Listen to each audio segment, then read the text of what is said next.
The life you find is something understood. Welcome to the Dream Journal. From the studios of KSQD in Santa Cruz, the Dream Journal is a weekly show where we explore the healing powers of your nighttime dreams through conversations with dream experts and with you.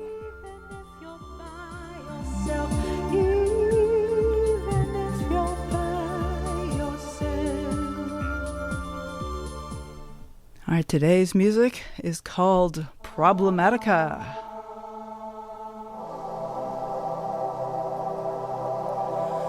Sleep paralysis, spirits, lucid nightmares, and other things that go bump in the night. Today we have for you a Halloween special with lucid dreamer Ryan Hurd.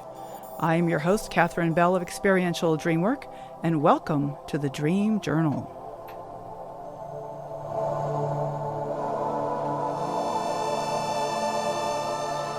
The Dream Journal is also a weekly podcast. Please subscribe, rate, and review. But most importantly, tell your friends. That really gives you a chance to talk about your dreams. You know, I've been listening to this podcast called The Dream Journal. You know, maybe they're interested in their dreams and you never knew. And they never knew that you were. Gives you a chance to talk more about dreams. And that's really what this show is all about, is inspiring people to talk about their dreams more. You can also find archives to the Dream Journal at ksqd.org/the-dream-journal. So glad to be here today. I want to start with my personal dream work. So I had another Dream Journal nightmare. I've had a few of these over the years. And, you know, it's interesting when you have a recurring dream, is to notice what's different, what's still the same. And for me, things that were still the same was chaos, nobody helping me. In fact, the board was missing. I had no way to control the volume of everything. And Rick's music was so loud. And so I could barely hear the guest, and the guest was fading in and out. But interesting thing was different about this time, this particular Dream Journal nightmare, is I found myself sleepy. I just tuned into the music and I was relaxed. And I was like, oh. And I kind of felt sleepy. And it didn't really matter that I couldn't control the show. You know, I couldn't even hear the guest. And I was like, well, I guess I'll just take a little nap here. And then I woke up and got anxious, and, you know, this craziness happened. But there's like this moment when I could just kind of go, well, you know, it'll be what it'll be. And that feels like progress to me. That feels like evolution, which is, you know, for me, what dreaming is all about evolution.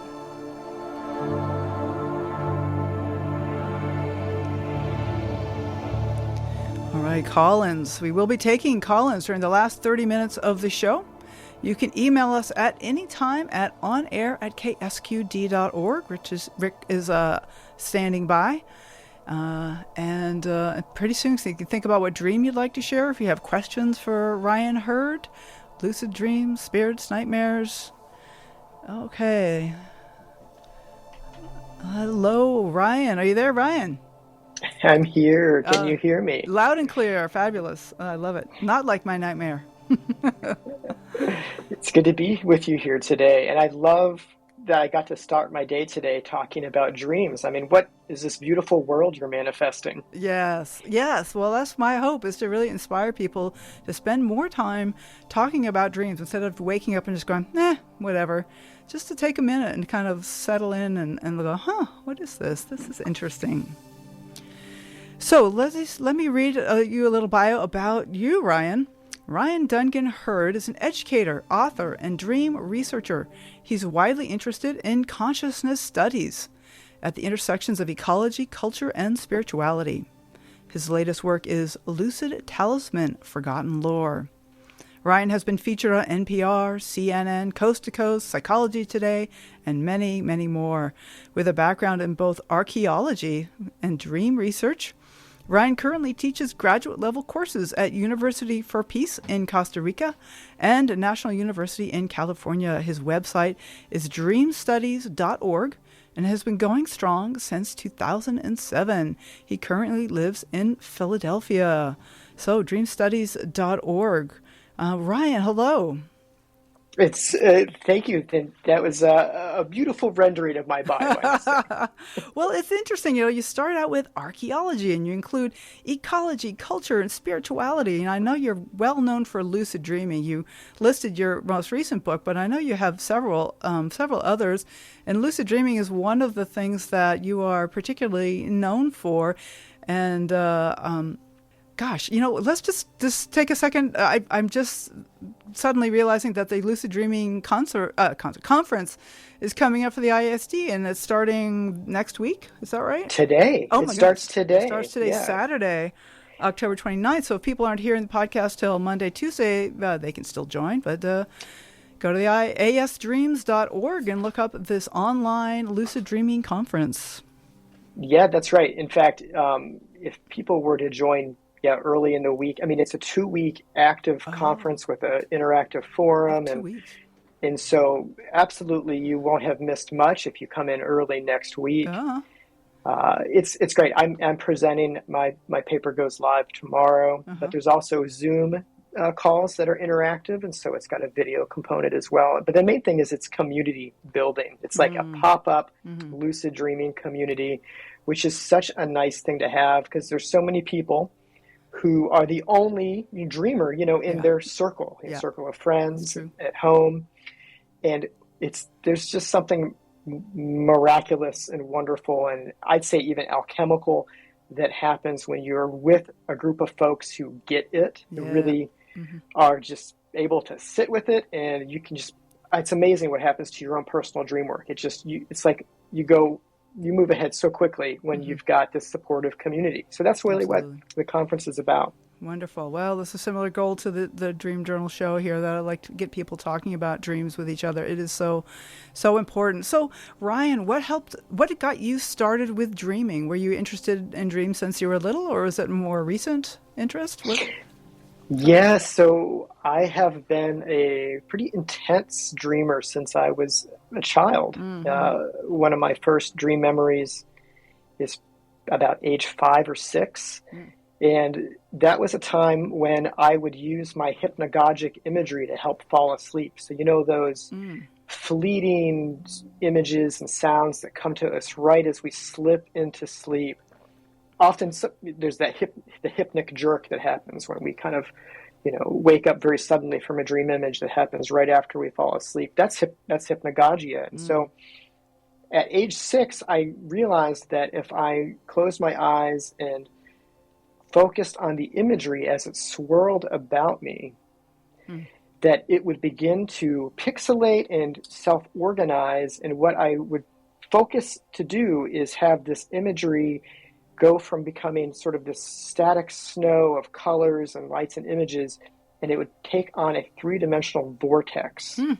And I would enter the vortex and thus enter into sleep and dreams. And that was my entry into sleep. And I did this a number of times Wow. as a focusing technique. And I do think children are amazing as spontaneous dreamers. They have all the skills, but I also think that I lived in a dream supportive household, Oh, yeah. right? And Mm-hmm. so, my mother came and would ask me, we would talk about our dreams. Mm-hmm. We would, give ourselves dream blessings before bed. Oh, And I wow. think this was really important Uh-huh. to the culture that allowed me to kind of discover that unique thing. Yeah. Wow, that's fabulous. I love that. I might try that sometime when I'm having a little insomnia. It's just kind of pay attention to the visuals, because usually I'm off in my mind thinking things, but if I pay attention to like the visual snow, like you say, that kind of red orange snow I always see behind my eyelids. Yeah. Okay. At age 6, so that's Yeah, interesting. that Yeah. was really it. And then later, I got into dreams. I had a very powerful experience where it was a church experience where one of my fellow youth's parents came into our youth group to talk about keeping a dream journal and the power of dreams. Mm-hmm. I think I was 15 at the time. Mm-hmm. And that was just, I think for me, that was the revitalization for me that, oh, because I knew I loved dreams, but I just had never really heard anybody talk about it. Oh yeah. Well, what do you do with a dream? Well, write it down. The Right. first thing. Yeah. Right. And so that was it. And that was the day that I went home and I started my first dream journal. So my first dream journal was when I was 15 years old. Okay. Wow. So it's been a long voyage for you, for sure. So it's almost Halloween. What is it about Halloween that, when we first contacted each other and I wanted to get you on the show, you were immediately like, yes, Halloween. But I had someone book them, but we had a cancellation, and so the stars lined up, and here you are. So, what? Yeah, I guess my animal sacrifice worked. It did. It worked. It worked fabulous. So where do we go? So tell me about sleep paralysis, spirits, lucid nightmares. We've got this whole range of Halloween-y kind of things. What is up for you? I love this time of year. It's probably my favorite time of year just because I live in the Northeast in Philadelphia. And so right now it's peak fall, so beautiful. It's just gorgeous out. And also, right, the veil is thin. And this is one of the true times, I think, in sort of the over culture that people are allowed to talk about spirits, and we bring it out, and it's cheesy and commercial, and it's full of plastic, and of all the ways that American culture kind of just ruins things. But at the same time, there's a depth to it that still is stirred in people, and we really do. There's an opening where people discuss their visitation dreams, and they discuss their their afterlife contacts, and they discuss that weird thing that happened to them where they were visited by a spirit or an ancestor. And so there's an opening here, and so I love this time of year. It's just so vibrant, and maybe the veil is thin. I mean, it's certainly a cross-cultural perspective about for this time of year. Well, let me go right to a question that we didn't talk about, but it's up for me right now. Is Tibetan dream yoga? They talk about using our dreams to practice dying, and that practice that kind of surrender that is helpful. And then some, you mentioned visitation dreams, which is where people who have died appear in our dreams. And I've often wondered if we're just not so moored in our bodies when we're sleeping, and that maybe there is a way that we get to connect to something beyond our normal daily consciousness. What is that? Have you had that kind of experience of out of body experiences, that kind of thing where we actually connect with a realm that is beyond the physical daily day to day? How is that for you? Yeah, I have, and as a lucid dreamer, I've also had out of body experiences, and also uncanny, I'd say, encounters with let's call them non-human others or entities that show up in the sort of that liminal space between sleeping and wakefulness that occurs in sleep paralysis. And hypnagogia, as well as just solid, dreams. And this is, when you look at the big picture, it's super common for people to have experiences with the deceased in their dreams. And I think it's 1 in 3 people, according to a poll that was, and the poll is probably 15 years old, but, and apparently over half of folks in the United States believe in ghosts. And so, the experience of encountering ancestors and the dead in dreams is an experiential, backbone to this belief in spirits. It's not just this irrational leftover, from the Dark Ages that reason hasn't conquered yet. People have impactful experiences with spirits, and so and it happens in dreams in all of these states of consciousness. And for me, becoming comfortable with that, it's kind of been a big deal. It's been part of my life's work. It's okay, this is happening, and how can I manage this and work with this and not be essentially terrified of the night, which is very common because, as you know, there's about 100 nested taboos occurring that prevent people from reaching out and discussing their extraordinary experiences. And so when we talk about them, it just loosens it up and allows other people to do the same. And I think these are healing encounters. And just like dream work in general, when we discuss something that's so intimate and personal from our dream world, I think it really, the alchemy of healing is occurring along with it. Right. So, like, maybe you can talk a little about sleep paralysis. You've mentioned that. So, and what is that? And is that related to influence from the non-human entities that we were talking about? Or I know that there's a famous painting of like a demon sitting on a woman's chest as she's sleeping, which is thought to be one of the early representations of sleep paralysis. And maybe you could say a little bit about what that is. Yeah, so I mean, so that artwork is Fuseli's work, and he painted it, I think, over almost a dozen times because people loved it so much. They're like, "Do it for me!" And so there's all these versions of it around, but it shows, a prone woman in like kind of in distress, in a Victorian sensibility kind of a way, like in a long nightshirt. And swooning or something. Like arching back over the bed in a state of paralysis. And then there's this horse head, or sometimes an incubus figure, like a little gnome-like sort of shrunken, figure that sits on the woman's belly.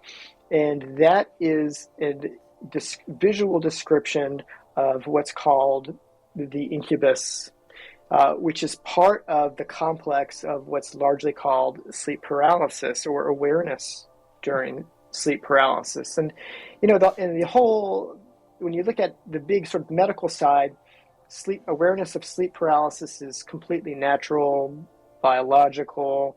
It's essentially where the mind wakes up, but the body is still asleep. Yeah. And so one can essentially feel that muscle paralysis that normally happens when we're asleep, especially in REM sleep, right? Dreaming sleep. Mm-hmm. The muscles are paralyzed, so we don't act out our dreams. And so that awareness of the paralysis feels like something or someone is holding you down. Mm-hmm. And in that heightened fear state that often comes with REM sleep, where there's heightened emotions and vivid imagery, what happens is folks go into a sort of spiral of fear, and it feels like that essentially someone or something is responsible for this sensation. So it's not just that I have a feeling of tightness in my throat, it's that someone is choking me. And there's actually a very visceral experience for some people of having somebody be in the room, just that uncanny sensation that I'm not alone. Mm-hmm. And so it's I don't want to reduce it to biology, because the phenomena as it's experienced is so provocative, so realistic. People say it wasn't a dream. It was as real as waking life. It's as real as this moment as I'm speaking to you right here and now. I felt, quote unquote, a demon or an incubus sit on my chest and even molest me. And so this is a tremendous cause of ghost stories, hauntings, and even, I would say, alien visitation narratives that happen all over the world in different kind of there's different cultural lenses that these things occur, but it's a worldwide phenomena. Mm-hmm. Okay, not just the Western world. So there is like a biological aspect of it, but the sense of that there's somebody causing this, or entity causing this, is kind of brings it into the realm of the spirit. Yeah, absolutely. And worldwide, and from a cross-cultural and even historic perspective, you start digging around in the ethnography, there's so many cultures that have traditions around what is this creature and what is their purpose, and how do you either prevent it or right. And so, and most of them, of course, are negative because it's scary. Yeah. But there is a interesting smaller subset of cultures that have promoted these experiences for healing purposes. And one of them is the Asclepius tradition in ancient Greece, in dream healing, which, not only were folks incubating dreams, but they were also incubating what we would now call today hypnagogic hallucinations with sleep paralysis, in which they're asking for the god Asclepius to come, or his consorts, his daughters, to heal them, to lay their spirit hands on them and to heal them. And this is we say cult, but this was a religious institution that lasted for, I think, over 2,000 years. Wow. And went all over the early Western world, stretching into Spain and even into England. There's ruins of Asclepian sanctuaries. Wow. And so sleep paralysis was part of that too. And that's interesting, right? Because that changes the conversation a little bit. It's just like, it's just not creepy hags or ghosts or the Hat Man or other kind of, alien phenomena, but also there's this potential of positive healing interaction. Right. Now this kind of brings me into the realm of what I call allies, which is like it seems like there's often the people have different names for this. But there's often characters in my dreams that feel like they're other, like they're not necessarily people I know who have passed away, but there's some sense that there is some ally or animus or archetype that wants to communicate with me. That's something from outside of me that's in, and they're very helpful. But often I have, issues or trauma about something, and I react.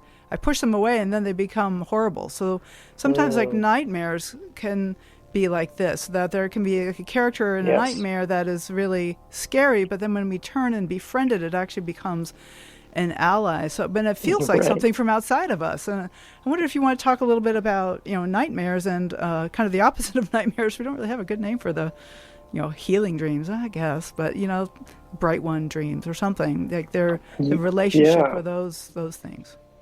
That's really interesting with that process that you just mentioned about how a dream figure who perhaps is ambiguous, but our own reaction to the dream figure seems to even transform our relationship and maybe even the look and the feel of that dream figure. And that fits in very much with co-creative dreaming, which is something that Scott Sparrow has talked about in relationship to lucid dreaming. And I certainly see it in sleep paralysis nightmares as well. Mm-hmm. But this is the idea that the dream, we remember a dream when we call it and we say it like it happened to us. But the dream as experienced, we experience choice. And this is lucid dreams when we know we're dreaming, but also, the average dream. Yeah. We have reactions. We have thoughts. We have feelings that happen in a, give and take dance with the dream imagery as it emerges and as we are in relationship with it, because dreaming is so relational. Oh, it is. And I absolutely have had a repetitive nightmare of the scary clown from the movie Poltergeist. Oh, scary clowns. Yeah. Right? Okay, yeah. So I'm not alone in that one. Yep. All the scary clown dreamers can raise their hand, and so this was a very disturbing image for me because I saw the movie when I was young, and it just became kind of the face of terror and trickster like energy for me in my dreams. And I had countless of these kind of dreams. And when I was a young adult, I decided to just try to work with this as much as possible. Mm-hmm. Not in a direct way, but just because I don't want to incubate the spirit clown necessarily. I don't want to ask for trouble. Right. That's tricky. But rather just okay, so this is the thing, it's going to happen again. And so I was having a dream once where it was, once again, I was in this vortex effect. I was flowing through a dream vortex that was sort of in between dream scenes. Mm-hmm. And I love these dream vortexes that happen because if I sort of enter, say, a mirror in a dream, or a pool of water or something, it'll just sometimes everything scatters, all the imagery scatters and becomes chaotic, and sometimes even breaks down into that geometric building blocks of visual life. And it feels like I'm going through a tunnel. And what I would do is sort of just sit as much as possible and be non-reflective, be non-judgmental about, and try not to have an intention for what's going to happen. Like, let the dream draw me what happens next. Because what happens is the tunnel will come and there'll be a brightness, and then suddenly I'll be popped back into a dream scene. And so like this is like a different scene, like moving from one scene to another. Totally different. Oh, yeah, wow. absolutely. This was the topic of my master's thesis way back when. I called it spontaneous emergence, and it was using lucid dreams to use this effect to say, hey, what happens? Where do I go? And so this happened once, and I come into this world of primary colors. There's yellows and reds and greens, and which one would think that there's a lot of positive associations with that, right? Yeah. It's just like cheerful, playful. It's playful. It's cheerful. Maybe children's. childlike. Yeah, totally. Yeah. Yep. Toys and but I had this like sinking of dread instead, and then I sort of turn around, and guess who's there? It's my friend, the clown. And of course, the scary clown is embodying all of these colors as well. His suit is made up of all these primary colors. And so I was lucid in this dream, but I still am a human. And so I had the ability to have resistance. Okay. And I said, no. And I tried to walk away. I turned my back to the dream figure and essentially was like, no, I'm not. I'm not ready for this. Okay. But then a second later, I said, okay, I'm gonna have some courage. And I turned back around. And what happened next was, I don't know what to call it. It was like a fight that turned into a dance. Oh. And then the dream ended, and we're playing a game of badminton together. Game of badminton. You literally can't make this up. That's what happened in the dream. And we became kind of like, we found a way to work. I have not had that nightmare since. Okay. That was 20 years ago. Now I'm asking for it. I'm looking for wood to knock on, right? Right. But, I'm literally calling the trickster by his name, being like, I haven't seen you in a while. Yeah, I was even thinking recently, I haven't had a dream journal nightmare in a long time, and bam, there it is. Yeah, so interesting. So you went into playing badminton. Oh my goodness. So there's just something that this is the transformation of my attitude is what allowed this dream to continue. And it's not like I was controlling the dream. It was my attitude that changed. Okay. Well, now, were you lucid when this happened, or is this all in the dream? I was, but lucidity comes and goes. Yeah. I mean, it's not, for me. That's good to hear that, because I get flashes at best, and I'm like, oh, okay, that's good to know. Yeah, I think that's a better way to talk about it, honestly, is I think when you look at dream reports, it's really that for most people, they have lucid moments. Yeah. If you try to maintain, it becomes something else. It becomes sleep meditation when self-awareness and that focus on self-awareness is essentially sustained and continued. Just the nature of human consciousness. And so it really moves out of the dream and into what I would call meditation, and more like you had mentioned, the Tibetan practices, where that was the focus of that kind of thing. But as lucid dreamers in the Western world, when I look at lucid narratives, I see spikes of lucidity, of self-awareness, and then I see dream drama. That's more or less like any dream drama. Yeah. And then maybe another spike of lucidity and some just increased choice. And there's and certainly the ability to try to manipulate the dream and create imagery is possible. Okay. But that's not really a big part of my life, but I know some people really enjoy that. Really enjoy what? Sorry. that creation of imagery, Oh, like sort they're of that the magician magician effect of controlling the making. dream. Yeah. Yeah, yeah, yeah.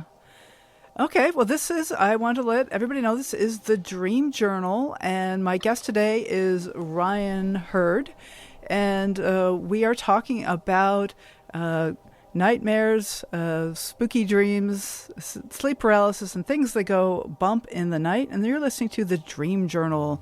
This is broadcast live from the KSQD studios in Santa Cruz, and I'd like to open up the phones. We have Eric Nelson standing by to answer the phone, so you're welcome to give us a call. The number is 831-900-5773. You also can send us an email at onair@ksqd.org. That phone number again is 831-900-5773. When we'll be back to talk more with Ryan Hurd about lucid postures and what are those, and lucid talismans. What are those?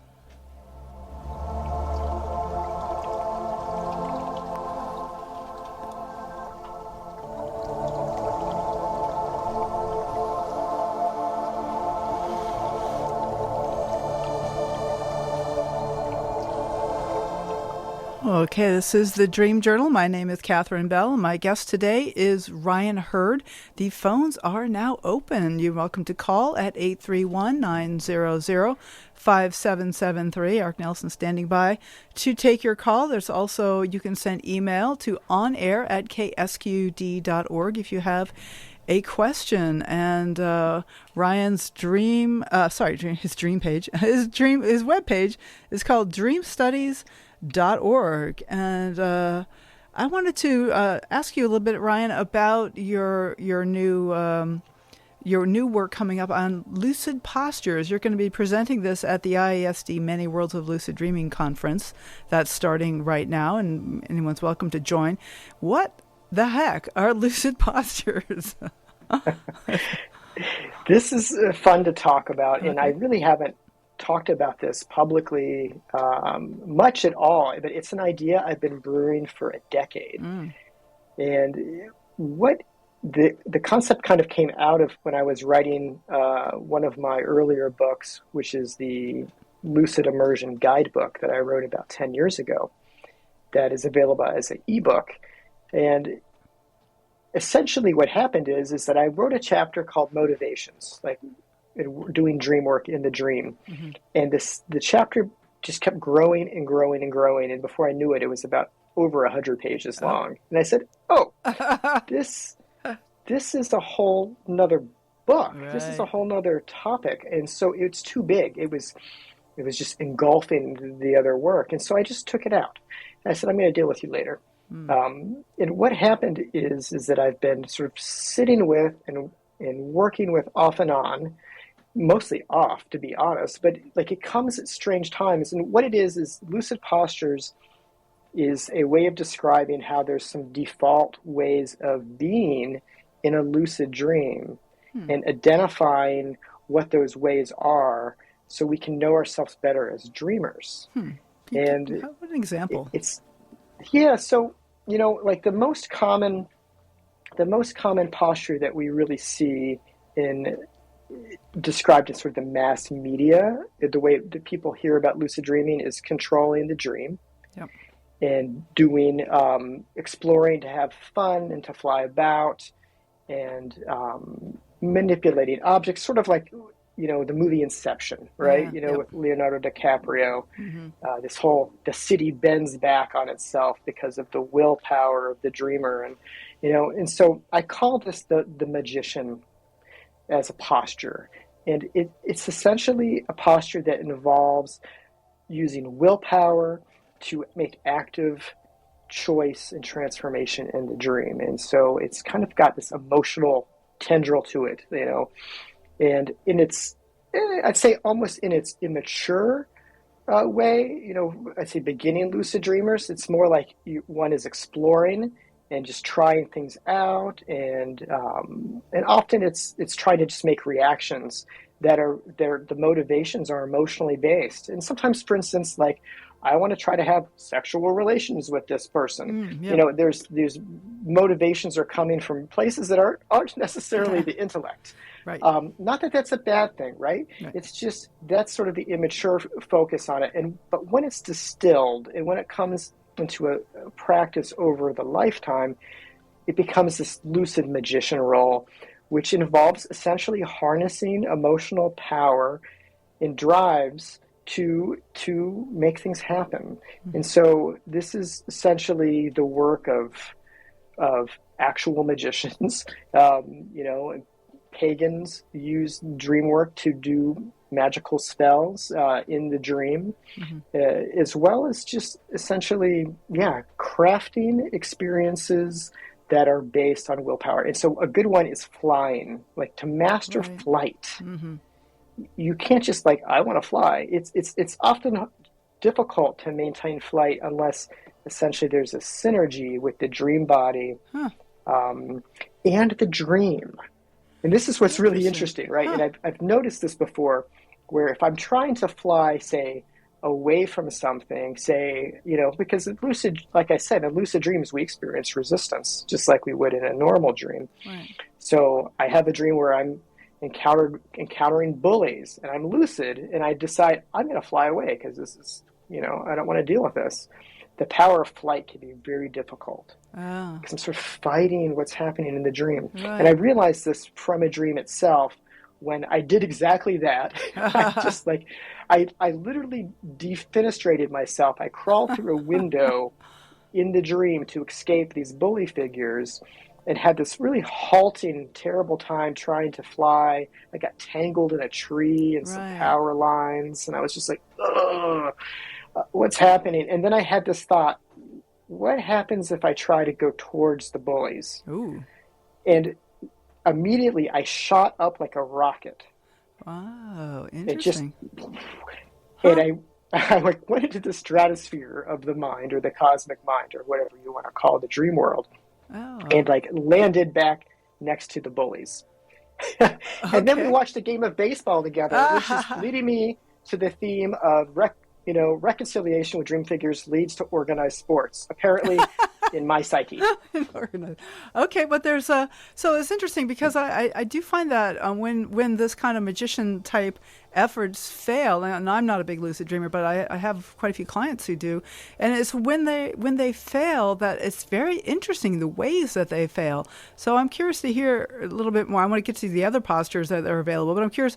You said something about being in resonance with the dream, what's going on when you try to make a switch in a lucid dream and then it doesn't come out the way you wanted it to? Yeah, I think all these postures have shadow sides, and we can really move into that and talk about that for a long time. But an example that is often seen in lucid dream reports is the lucid dreamer who is out of control emotionally and essentially goes on a tear. And this could be like being brutal to dream characters in the dream, slashing about, fighting, essentially just going berserk. Wow. And that term, going berserk, is important.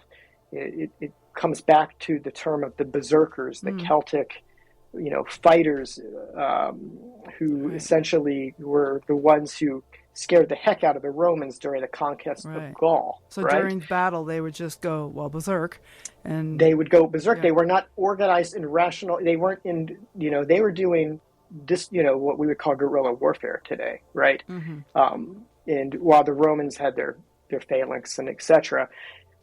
So going berserker in a dream, you can do it. One can do this. And then what does it feel like when you wake up, though? And that's what's really interesting is that these dreams feel kind of bad. Yeah. One wakes up and it's like, ooh, when I've had these experiences, I'm like, oh, I think I just kind of maybe hurt myself a little bit. I have diminished energy and maybe a sick feeling in my stomach. Like that wasn't, I don't think that was good necessarily. So, and again, I carry this stuff lightly because it's a dream and there's always another chance to have another dream. And it's not, and I think in the consensual way of seeing things, I don't think one's going to harm oneself seriously from one dream encounter like this. But noticing the pattern, Right.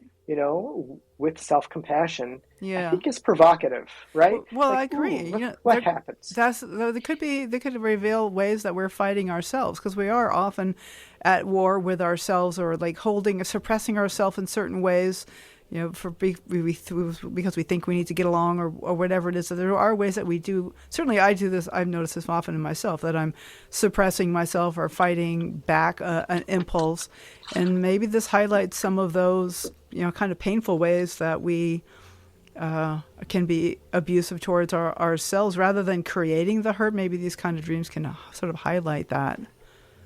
Yeah, and that's what it is. What it is, the whole postures mentality is about, it's dream work, right? It's looking back at the dreams that one has had and noticing the choices that we make. Right. Well, we still have about 10, 12 minutes to talk. I want to just remind listeners that the phones are open if you want to call in. 831-900-5773 if you have a lucid dream to share or a question for Ryan Hurd. Again, that's 831-900-5773. So what are some of the other postures that one could take? We talked about the magician posture, where you're just going to make things happen the way you want them to happen, and that can be powerful, but there's also dark sides. And what are some of the other kind of postures that you could take in a dream? Right? This are particularly lucid dreams, I take it. Right, and yet it could be certainly applied to all dream work, really. But why I focus on lucid dreams is because in the dream we have an opportunity to notice and to make different choices than we would make in a default kind of way. I mean, that's, I think, what's beautiful about lucid dreaming is you can go against the grain of your own repetitive choices, which, right, we make choices all the time, and some of them are healing choices and some of them we're stuck, right? So lucid dreaming offers that opportunity to make a different choice. And so there's another posture that is fun to talk about is the philosopher. Okay. And so this is a posture of lucidity that has less of that emotional coherence and is more intellectual. Like, so the dreamer is sort of more, quote unquote, in their head, but also making what I would call, active choices. And so volition is high and emotionality is low. And so setting up, an experiment in the dream would be like a sort of like a scientist perspective. Like, what happens when, I'm curious, what happens when I break this glass in my dream? This is a classic dream from over 150 years ago of Frederick Van Eden, who coined the term lucid dreams. You would just say, what happens when I break this wine glass? And he broke it in the dream, and at first it didn't break, and then it did. Suddenly the glass was everywhere, and he noticed, oh, that's weird. There was this strange gap in time between when I made that choice to do it and then the dream reacted. And he woke up and wrote this down. And so, like, setting up a scene and creating, an active choice from a more abstract perspective. Or maybe like asking a character, like, what are you here to teach me? That kind of a thing. Yes, and so this is it. So asking questions to the dream, especially questions that are remembered from waking life. And so bringing in an element of perspective memory of like, oh yes, what was I going to do when I knew I'm dreaming? What was it? And the good intentions, the strong ones, come through, and then and so asking that question and setting the scene, that's the role of the philosopher. But then, to listen to the answer is really a different posture. And that's where the posture of the sage comes in. And the sage is the posture of essentially of surrender, of listening, of not trying to actively control, and having some of that, non-emotional, low emotional existence. And so asking the question and then making a space to listen switches into a different way of being lucid in the dream. It's a different way of being. And so see how these are moments in time. It's not like this dream, I'm a magician or I'm always a magician. No, it's like noticing that there's different ways to be in relationship with the dream. And of course, what all of these postures have to do is about creating, better flow with what's happening. So we can essentially maximize what it's like to be in this really cool altered state of consciousness where unconscious material is coming up and we to dance with it. Okay, I'm getting a call. We have a Voices from the Spirits. We have a call from Jenny. Hi, Jenny. Hi, Kat. How are you doing? I'm doing fabulous. So glad to have you on the show. What do you have a question for us or a dream to share? Oh, I just wanted to add to the conversation about the sleep paralysis. It's something that I experienced in college and didn't know, thought it was a relatively isolated and unique experience until just recently when I have learned more about it. But except for one other woman at college who somehow we got on the topic and we both had a very similar experience. And so since I've learned from your guest and also recently that it has physiological components, but it's interesting because I feel like even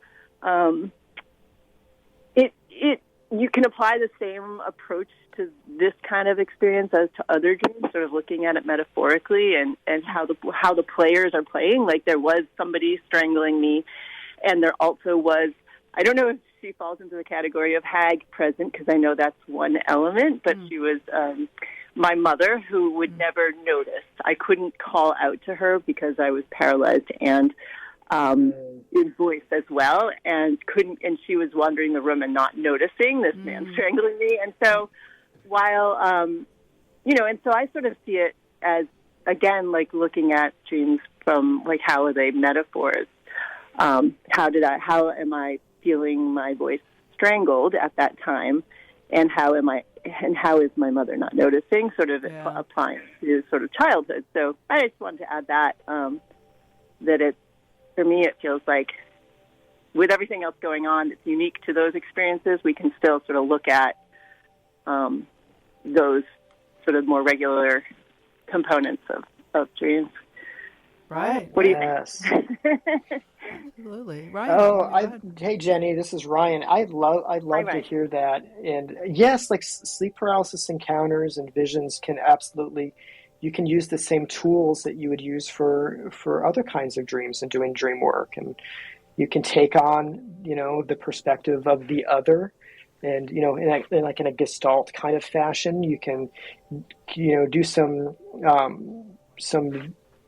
free writing where you kind of carry the dream further and sort of see what comes out, what spills out. You can honor the dream in so many different ways through art. Of course, just talking about it and looking for imagery. So this is to say is that the sleep paralysis, right? Sure, it has this biological kind of component to it, but like all dreams, it's still a very powerful psychological experience that's just rife with imagery that comes on its own accord. And that imagery, that's what makes it so powerful, is that it's brought to us. Yeah. Jenny, do you do much lucid dreaming otherwise? I don't. No. And I don't know. I just learned that there's like people who lucid dream have sort of much more rapid eye movement. I don't know. Maybe I'm just like not physiologically. I haven't sort of done, a 30-day, intense effort or anything, but I've taken a class and it didn't really, not much happened with minor effort. Once in a while, it a little tiny blip, but yeah. Right. I'm somewhat similar. I was just curious about the idea of becoming lucid, like during a sleep paralysis dream in particular. Oh, well, yes. Oh, I see. Totally like as as he was describing the feeling like you're completely awake. Like I believe that my eyes were open, and I was dreaming with my eyes open, literally seeing these things with my eyes open and experiencing them. And so it is I don't know if that's lucid or if it's just that certain, like, you know, the physiology is that you're still in dream mode and yet you're awake. I don't know. You can tell us if you guys know. Yeah. What do you think, Ryan? Sounds lucid to me. It does. I mean, you know what I'm saying? I mean, like, lucidity is, I mean, defined in that state would be awareness that I'm in sleep paralysis. Mm-hmm. And so if you have that kind of awareness that's, I'm in this state of consciousness, however you see it or define it, that's lucidity. And so, it's problematic, right? You know, Jorge Penice Sevilla, he would call it bound lucidity, because it's like you're lucid, but you're still trapped. And that's where people get scared. Okay. Yeah, because I don't know if I was aware in the moment that I was aware and dreaming. But I know my eyes were. I was still convinced of the situation of the dream. It was just that my eyes were open. So I don't know if that's lucid. Okay.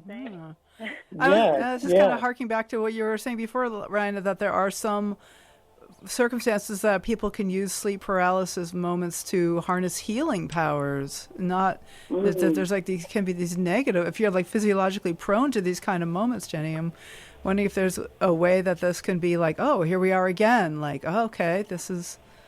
Even though it's terrifying, like to recognize, like I know this state or something, you know. Right. Yeah. Luckily, it only happened in college, and I probably because I was messing with my sleep so much. Oh, yeah, college. You know. Right. It would often be during a nap, right? So I guess that is also with lucidity, right? Sometimes, but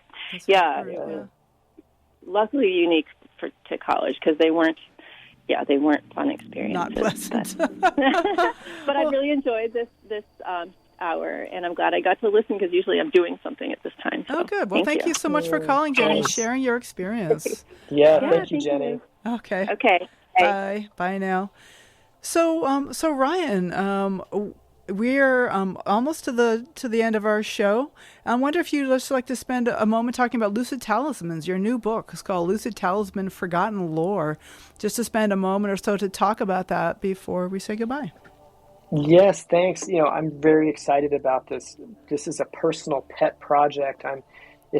I've been self-publishing ebooks for over a decade through Dream Studies Press, which is my label. And this is the first physical book that I've created under the press. And it's available exclusively through a website, dreamstudies.org, which also moves to lucidtalisman.com, which is sort of my storefront there. Mm-hmm. And the bigger piece of it is that I've been selling and making dream talismans and amulets for, I guess 7 or 8 years now, with my partner Lee Adams, who is also a dream worker in the U.S. And we've created these unique dream coins, and the purpose is to help facilitate lucid dreams and help remind folks to do things like reality checks, which is a big piece of the lucid dreaming practice. But it also works as kind of a grounding coin to have, much like folks carry tokens for AA. The grounding of the coin in the pocket can be very helpful to tie or anchor to a quick mindfulness practice. And so, I carry my talisman with me. And whenever I notice that I'm in anxiety, I check my posture, I check my breath, and I take a kick back, because I've anchored that noticing to laying my hands and putting my hands in my pocket. Oh, my talisman's here. Yeah. How am I? Right.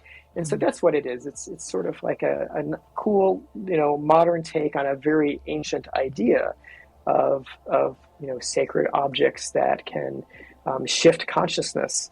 And so I basically took that whole concept and wrote a short book about it, and about how to use the talisman, how to get the most out of it, plus all this really fun historical stuff about the history of dream amulets and how they've been used in the past. And it's been a lot of fun. Okay.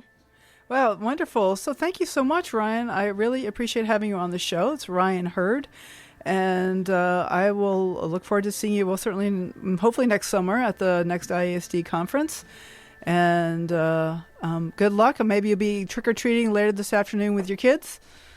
It's gonna happen on Monday for sure. Oh, it's Monday. That's right. Okay. Well, thank you, Ryan. Take care. Thank you. Take care of yourself. Bye now. So next week, our guest will be Roger Kamenetz, founder of Natural Dreamwork and author of The History of Last Night's Dream, which is a book that got me started with deep dreaming processes. I highly recommend The History of Last Night's Dream. Roger Kamenetz will be my guest next week. So tune in to listen to the live broadcast Saturday at 10 or catch the podcast replay, which will be released, as always, on the Monday following the show. I am Catherine Bell, and this has been the Dream Journal. Thanks for listening. You can find out about my own dream coaching practice at experientialdreamwork.com. Email me at catherine@ksqd.org. That's KATHERINE @ksqd.org. Please contact me so we can talk about dreams. I can let you know about my upcoming dream offerings. The Dream Journal is produced at the studios of KSQD in Santa Cruz, California. Archives and 24/7 live stream at ksqd.org. Please subscribe, rate, and review the podcast. It helps people find the show. I'd like to thank Rick Kleffel, engineer and music creator. You can find the ambient music posted at pandemia.com. I'd like to thank Eric Nelson for answering the phones, Eva Milady for audio editing. The intro music is Water Over Stones. The outro music is Everything, both by Mood Science. Join me again next Saturday at 10 a.m. And tomorrow morning when you wake up, take a minute to write down your dream and bring it to the next Dream Journal. Knows that so much is wrong, but much more is right.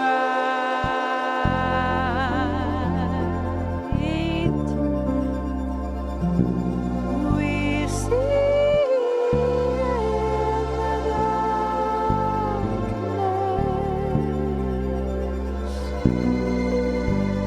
by shine.